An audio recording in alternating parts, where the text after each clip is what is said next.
Well, hi, good morning. Thank you for joining me in my shop. Today is July 13th. Going to be just a beautiful day here. Yesterday was a lovely day. Got up to, I think, 28. Today is supposed to get up closer to 30. Sunshine all day. A little bit of humidity, of course, but I feel sorry now for those people here in Canada who are fleeing their homes because of forest fires that are getting too close to their town. In this case out on the East Coast, I believe, and it's like 9,000 people fleeing a town. And the fires are coming. Boy, I tell you, it's scary stuff. So, but here I'm lucky once again with fantastic weather, and I'll tell you what else I'm lucky about. I suddenly realized, oh my gosh, I was out in the backyard with this voltmeter the other day checking my antenna and stuff, and I just left it in the backyard, just left it laying on the ground in my lawn like this, and the hurricane went by with this just laying out in my lawn and getting rained on completely. 2 inches of rain fell here, but look, it still works. Amazing. Yeah. Oh, I was so disappointed with myself. But no consequence. Okay, so yesterday I determined, in my opinion anyway, the IF is just fine. I'm going to leave it alone. The tuning is fine. So I'm just going to follow on the next step in the service manual, and I don't know what it is. So let's take a peek at the service manual. Okay, so this is the next step in the process right here. Step E. I'm just going to read through this. Turn the Q multi on and adjust the selectivity control clockwise to a position below the oscillating point, with its panel bushing nut loosened to permit the frequency shaft to turn without hindrance by the stop. Adjust the frequency control to obtain a maximum meter indication. Oh my gosh, I have to read that a few times. The input signal must be adjusted to a value just sufficient to obtain a good meter swing. A good meter swing. A good meter swing. This adjustment is the center frequency of the passband.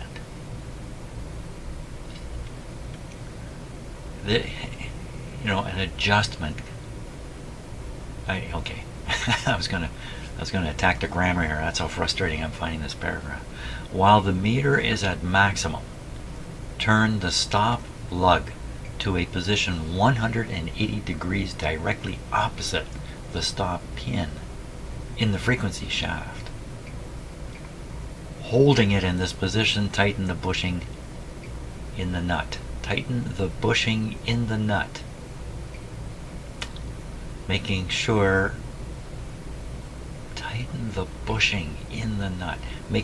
that the shaft or the stop lug have not turned by checking the zero setting. So what I'm thinking now is I hope this thing is adjusted good enough right now that I don't have to attempt any of this.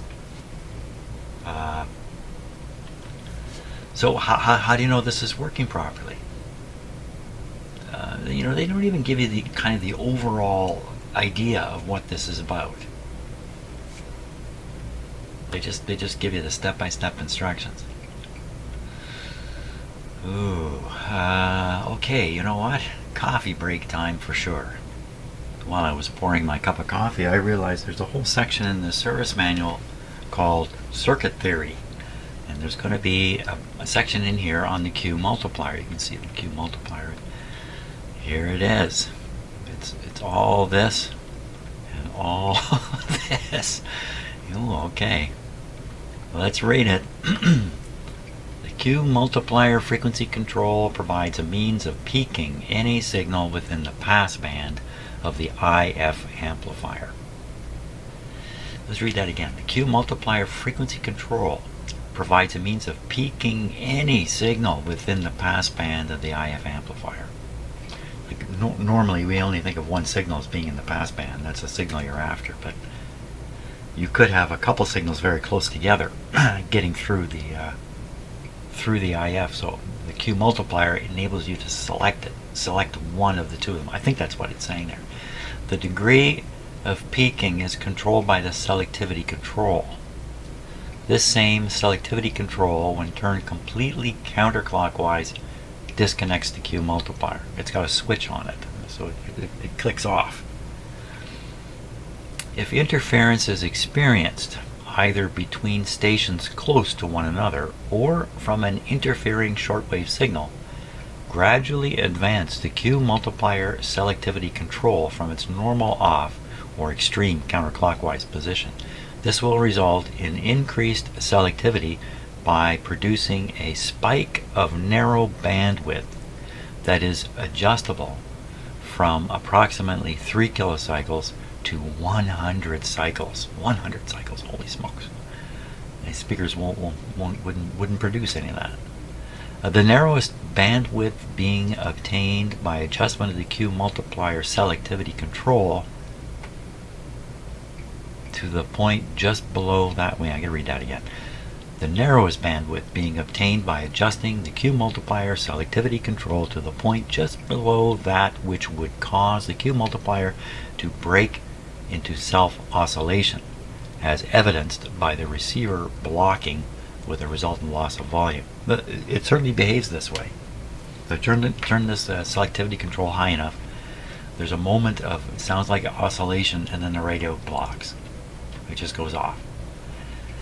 The Q multiplier is generally never employed on the standard broadcast band or when shortwave broadcast stations are being received. The use of the Q multiplier under these circumstances will only result in limiting the frequency response of the broadcast band and shortwave broadcast stations in view of the very narrow bandwidth that is provided by the Q multiplier. Of course, the selectivity control will make it possible to control this response characteristic.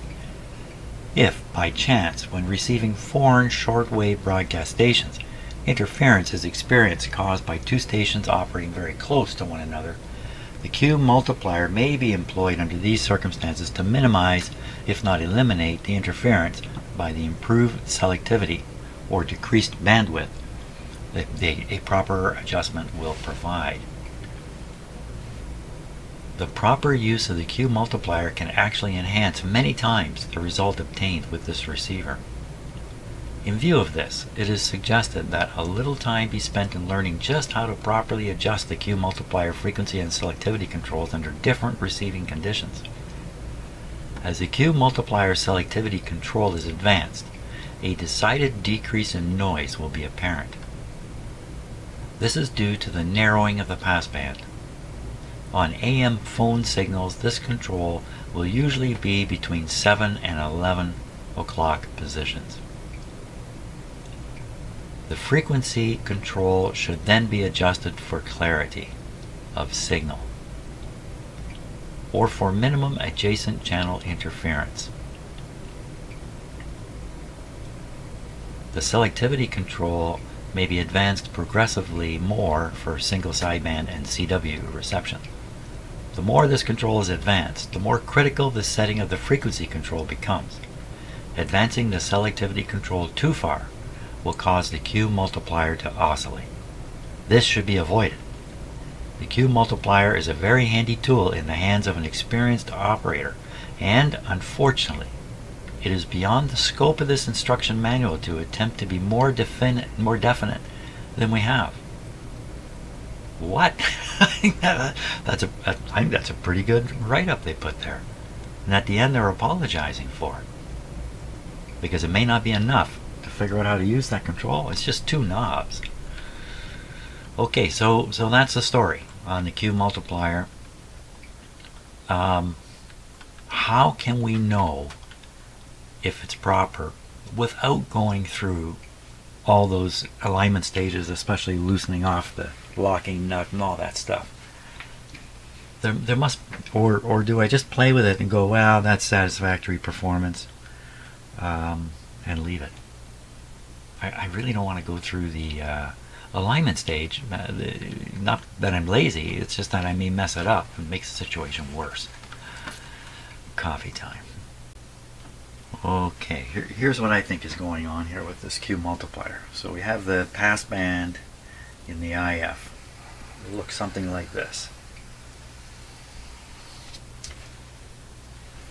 And with the Q multiplier, as you advance the selectivity control, this thing gets more and more narrow and peaks up higher. So it ends up looking like this.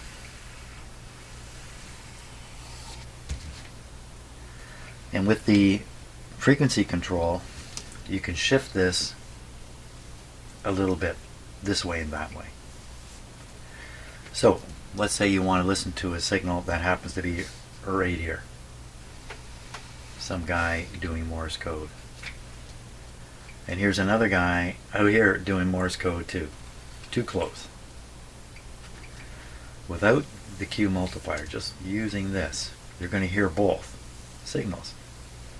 And so the idea is you tighten up the response curve and then shift it to which one of these you want to hear, or which one you don't want to hear, you shift it away from. I think that's what's going on. I don't think this is any kind of secret. I've understood Q multipliers for a long time in my life. Just only been exposed to one when I was in high school. For a short while I had a radio with a Q multiplier. External Q multiplier, like an additional circuit for the radio. Not sure I quite understood what was going on at that time, but I certainly got used to using it. And the curious sound when you tighten up the response curve, you get a very distinct sort of sound to it. And as this thing approaches oscillation, it gets a kind of a ringy sound to it, where it's almost oscillating but not quite. So why don't we look for these things on the radio here. Yeah, even though the radio's upside down, I think it'll still work. But what I'm trying to think up is so what exactly do you do to make it apparent that it's working? Tune in that very particular kind of signal. How am I going to do that? Supply a particular kind of signal from the signal generator. What kind of signal would that be? I have two signal generators here, but one of them doesn't go into the RF band high enough anyway to really, be up 10 megahertz area fooling around. You can't do it. You wouldn't normally use a Q multiplier on the broadcast band, and it's just not something you would do normally. I don't know. I gotta think about this a little bit. How other than just turning it on and listening to it, is there something I can do here to make it apparent how it's working?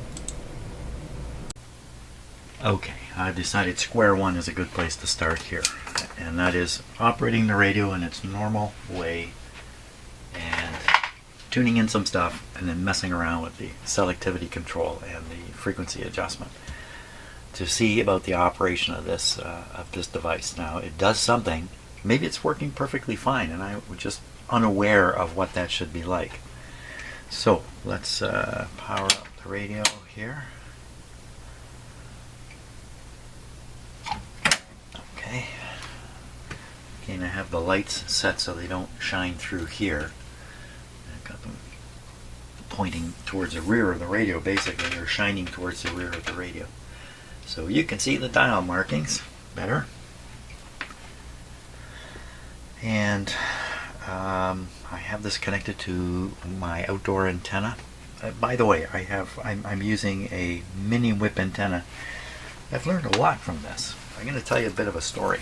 The mini whip antenna uses a small metal plate about this big to pick up the signal and deliver it directly to an amplifier, a high impedance amplifier, and then out on the wire to your radio. So it's a powered, amplified antenna, if you like, but it's based on just a little plate like this. At first I thought, how can that possibly pick anything up? Because I've had wire antennas in my head my whole life. What I've realized now is that this little mini whip, the reason they call it a whip is because it's very similar to any whip antenna. So let's say you're in your car, and I've always wondered about this. You're in your car driving along. Okay, let's go back to the 1970s. Early 70s, you're driving along, you've got an AM radio, and you're playing it, and it's working great. It picks up lots of stations. Outside your car is a whip antenna. There's nothing surprising in what I'm saying here. The whip antenna, you know, it extends up a couple of feet, but you could extend it a couple more feet, get it like 3 feet. That whip antenna is not working like a wire antenna. It's working like a little plate. The wavelength you're listening to is huge. It's hundreds of meters or tens of meters anyway, and the antenna is barely a meter long. So there's no way you have some kind of wave on your antenna. It's much more like a point.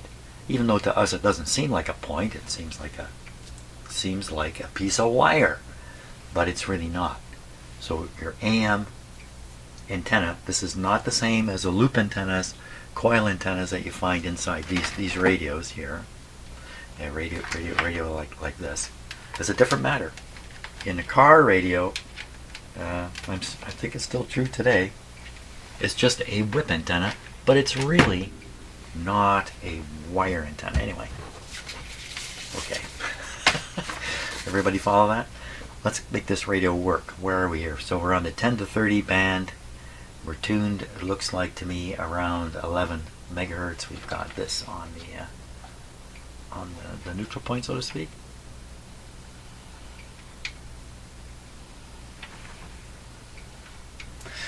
Wow, can you hear that? That's coming out of this radio. That's not coming out of the speaker. For some reason my speaker is not producing here. Bad connections here.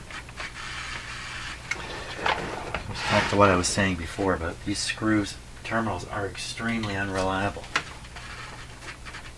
unless the screw is tightened.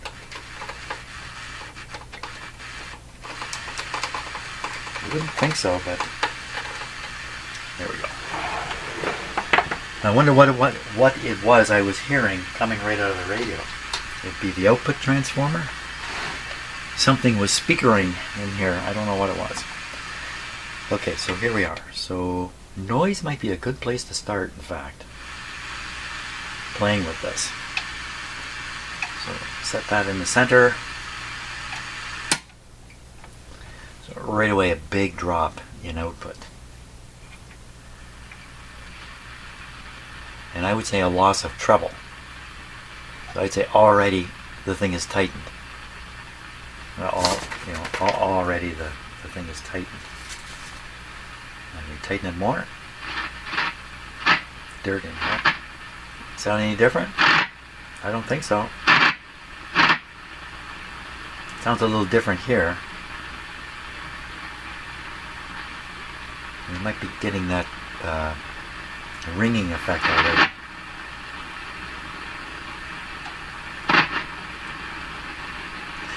When a control like this sounds like that, it can either be dirt in the control or there's DC flowing through it. If you have DC flowing through these, sometimes we cannot get rid of the scratchy noise. You should be getting close to the point of oscillation here.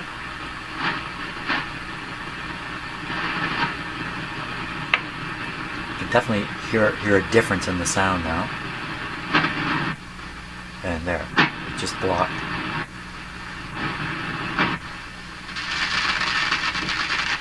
And it's catching fire there, so we don't want to go that high. So this would be the maximum here.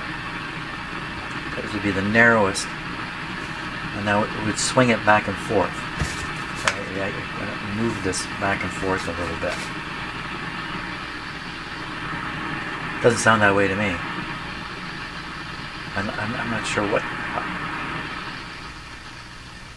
Oh, this control goes way around to here.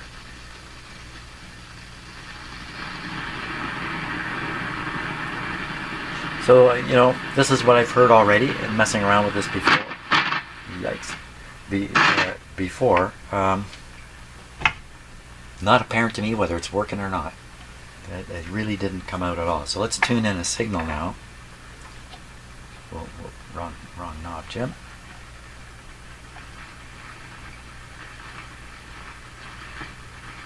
Oh, let's turn this off. I can definitely hear the wider bandwidth by a long shot.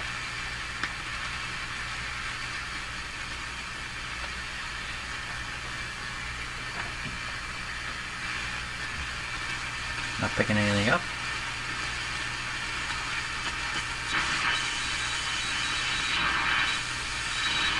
You might think of this as a narrow band signal. I'll leave the BFO off while we do this.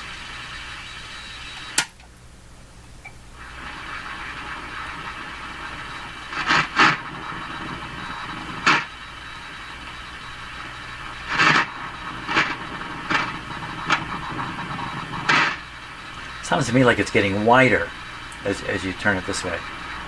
I hear no bass in this signal. Now I do. Oh, what happened there? What happened there?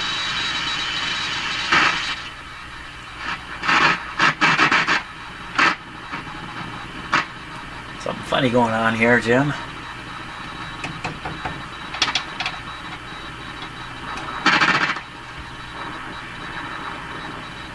So for a while, this thing behaved quite differently.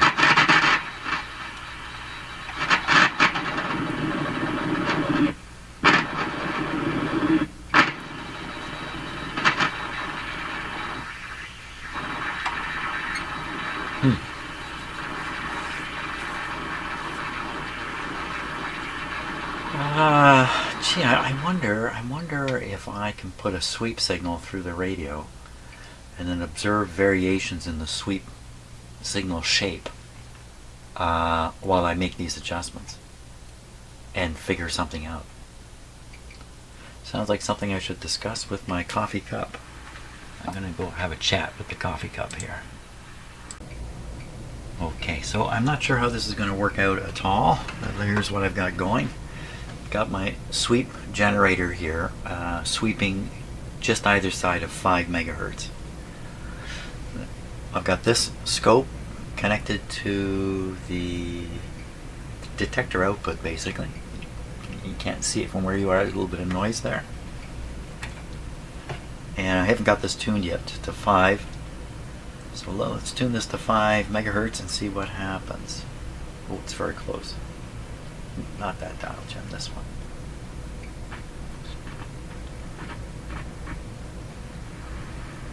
Hello, 5. Oh, maybe I don't have enough coming over here yet.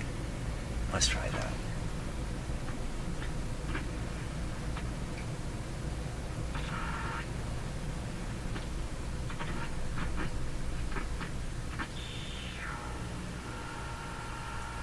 It's a little hard to believe it's coming from this. Let me stop this. Yeah, it's not coming from here. So, not sure what I'm getting here with this extremely narrow thing. Is that something? Oh, look. That's what's going on.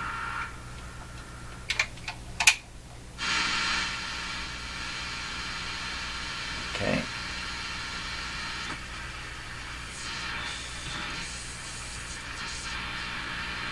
I just, that's not the scanner or the what? Oh, look, there's no output. I haven't got it hooked up. Okay. That's what we've been looking at. Here we go.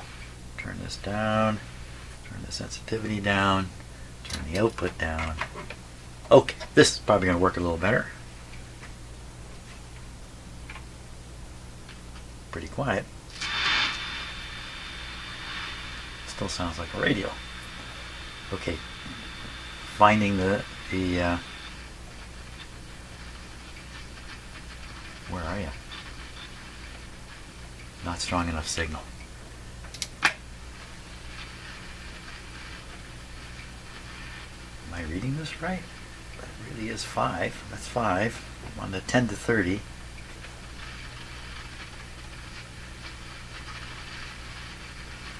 I'm expecting to hear a loud buzz, but nothing. I did something. There it is, way up here.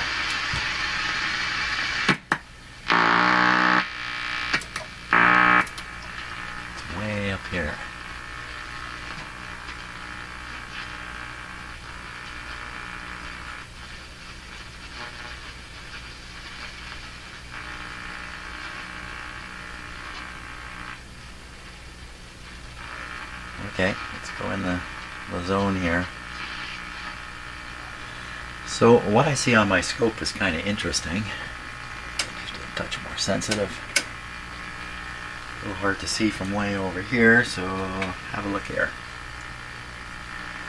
There's a small dip right here, and when I tune the radio, the dip moves.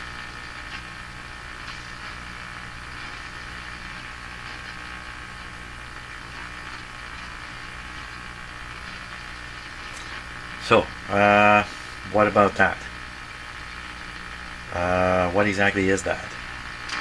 Turn the radio sensitivity up, volume down. It gives us a better look at the signal here. Hard for you to see on the camera.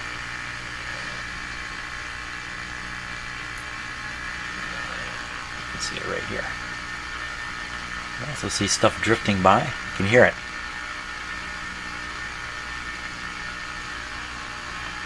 What all that is, I don't know. Is that coming from over here? Let's turn off the sweep. I think it is. Is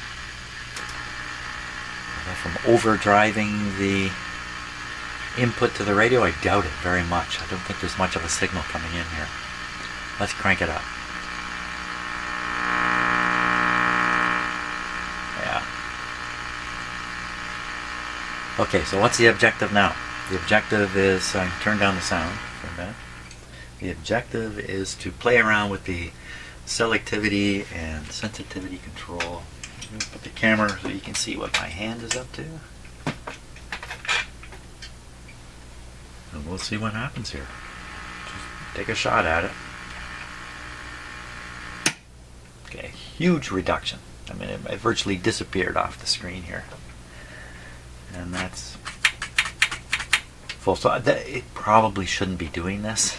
Completely knocking it out like that. You can hear it if I turn the audio way up, but the signal is just a tiny little blip now on here. And the sensitivity is all the way up. Okay, and now this isn't going to do any good.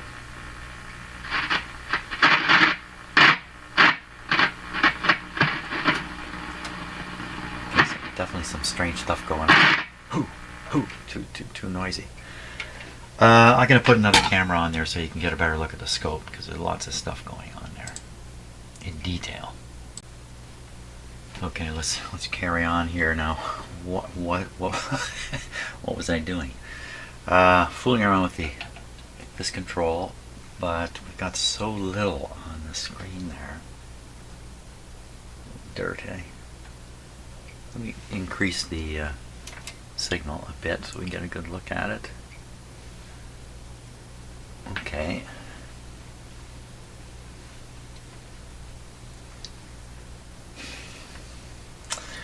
Now, I'm going to reduce the selectivity to 0 or turn it off basically. You can see how big the signal gets. Okay. A little bit of sound here, we can hear it. Turn it on. Whoa, it just knocks out a ton of it, which I'm sure it's not supposed to do. So I'm going to turn up the audio here so we can hear it. The buzzing sound is the sound of the sweeping past the tuning range of the radio, if you like. So we'll turn this up and watch the...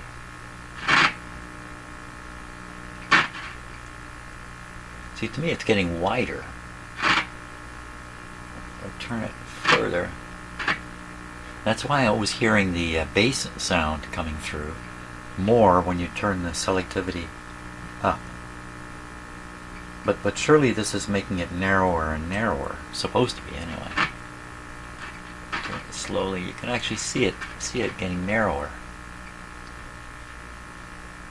Huh. Right out towards the oscillating area. Look at how wide it's gotten. You can hear it in the sound too. Now it's going to break into... It's going to lose it any moment here.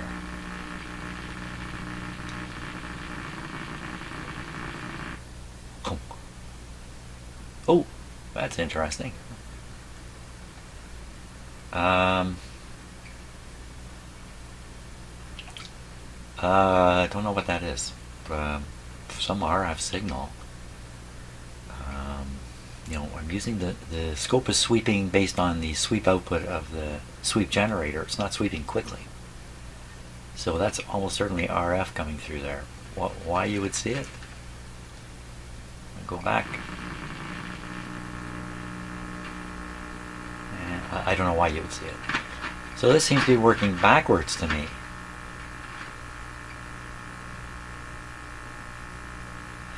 Okay, let's see if we can move it around a bit here. I'll turn this up a little bit. Let's it move around. No.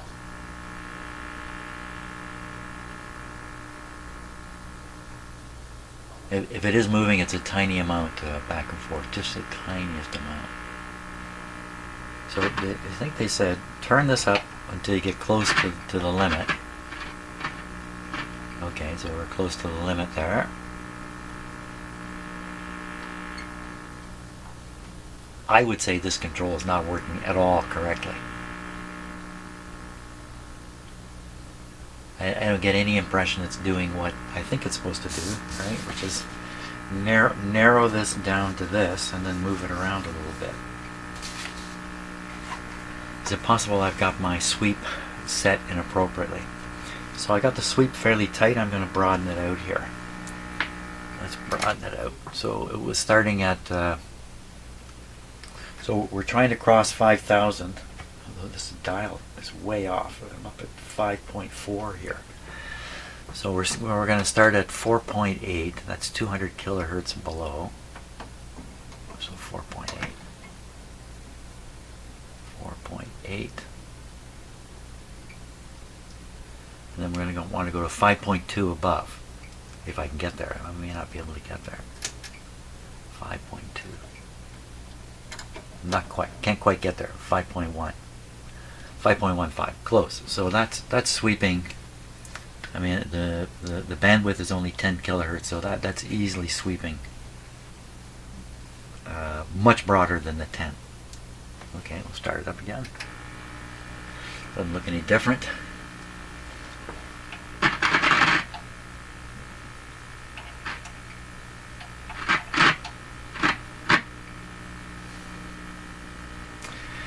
Be why when I was using this before bringing it in the shop here, and I was playing it and trying the different controls and that, every time I used these functions, I thought, wow, what is it doing? It's just not doing what I expect at all. And I think that is really the case. I think this is not working properly. The question would be why?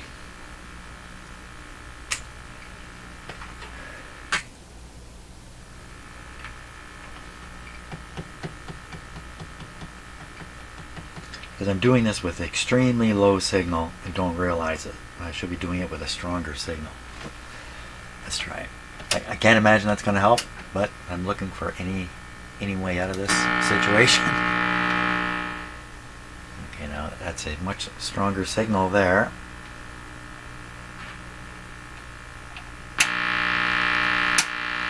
Oh, it didn't. Hey, I turned it on. It didn't take it away this time. Small again. Oh.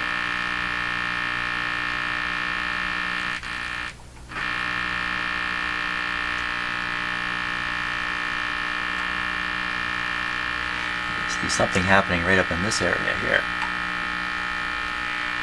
But it's not moving it back and forth. It's just changing the shape.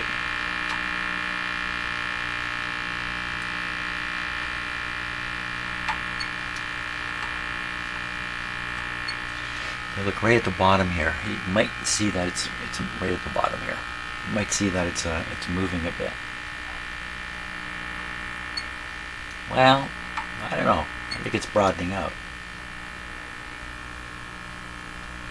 Well, the impression I'm left with is that the Q multiplier is not functioning. Not functioning properly. Selectivity control doesn't seem to be working in reverse, and it knocks out the signal when you turn it on, or reduces it an awful lot, but sometimes it doesn't. So something going on here. I think I'm going to leave it at this point right here. today. Give me some time to read up a little more, study the schematic, stuff like that during the day today, unless I'm out doing yard work. It's going to be a hot day here. It's supposed to get up to 30. That's hot here. 30. Not hot by world standards anymore, but I don't think I want to do a lot of heavy yard work and high humidity and 30 degrees. That's the problem to have, though. Well, thanks a lot for watching today. I'm going to take what I've learned here and consider the situation and decide what to do next. Probably an attempt to detect a problem in the Q multiplier circuit. That's probably where I'm going tomorrow. And good luck on that. Thanks a lot for watching, and see ya.